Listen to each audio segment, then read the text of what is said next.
Terminada la guerra civil y asesinado su majestad Carlos I, Cromwell empezó su travesía como dictador.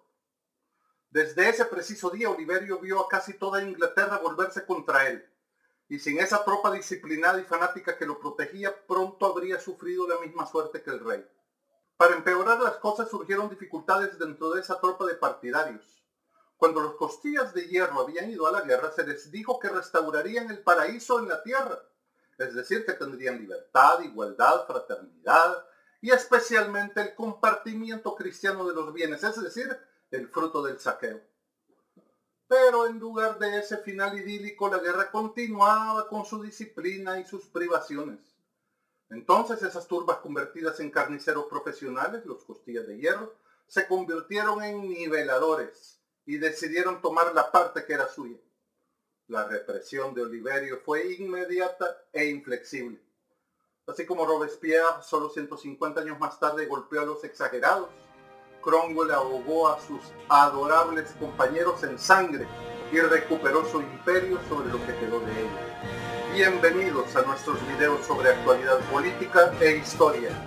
Esta es la 17ª parte de una serie en la que discurrimos sobre la naturaleza, causas y efectos de las dictaduras desde una perspectiva histórica. Hoy finalizamos el tríptico audiovisual sobre el Lord Protector Oliverio Cromwell.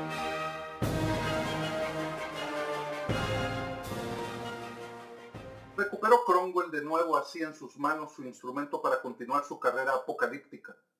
Irlanda y Escocia se sublevaron en nombre del rey, y entonces Cromwell atacó a Irlanda animado por una furia sanguinaria, y en 9 meses reprimió el levantamiento en los días decisivos de Drogheda y Wexford. Luego fue el turno de Escocia, a la que aplastaría en Dunbar y Worcester.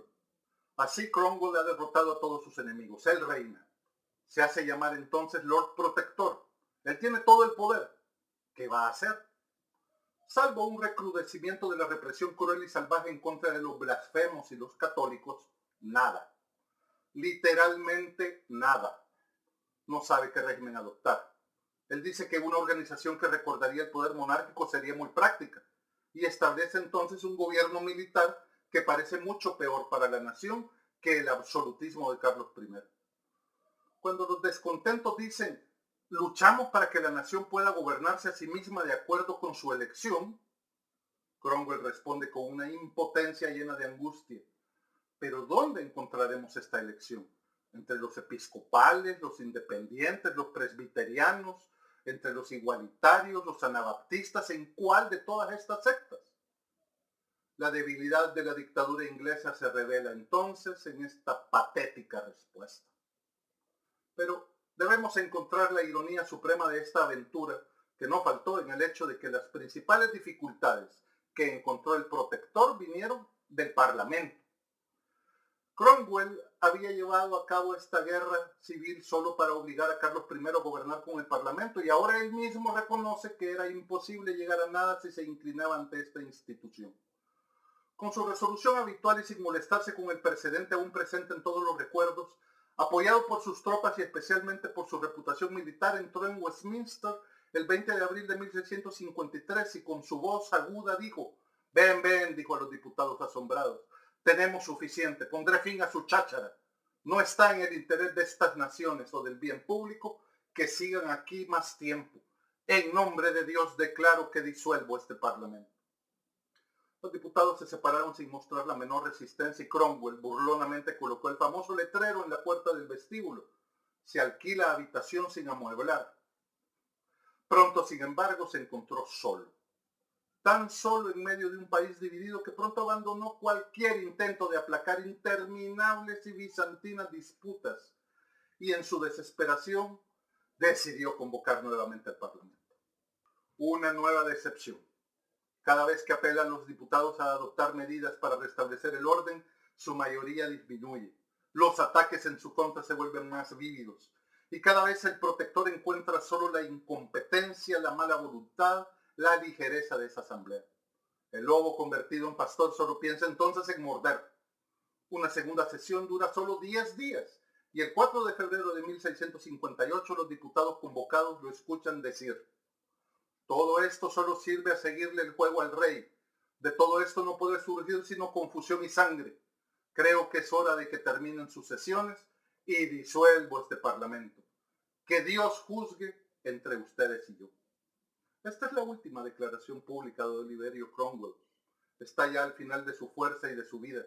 De hecho, murió el 3 de septiembre de 1658. Menos de 2 años después, Inglaterra no pensaba en otra cosa sino en restaurar a su legítimo trono a Carlos II. El inmenso esfuerzo de Cromwell solo había servido para convencer a Inglaterra de que otro Estuardo sería mejor que un dictador.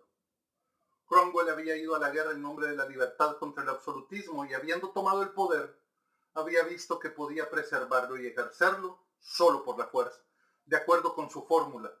Habiendo dicho esto yo, o mejor dicho, el Señor os exige, una fórmula que nunca se hubiera atrevido a emplear ningún rey, aunque creyera representar directamente el derecho divino, y que además habría sido inútil si Cromwell no hubiese tenido tropas armadas a su disposición.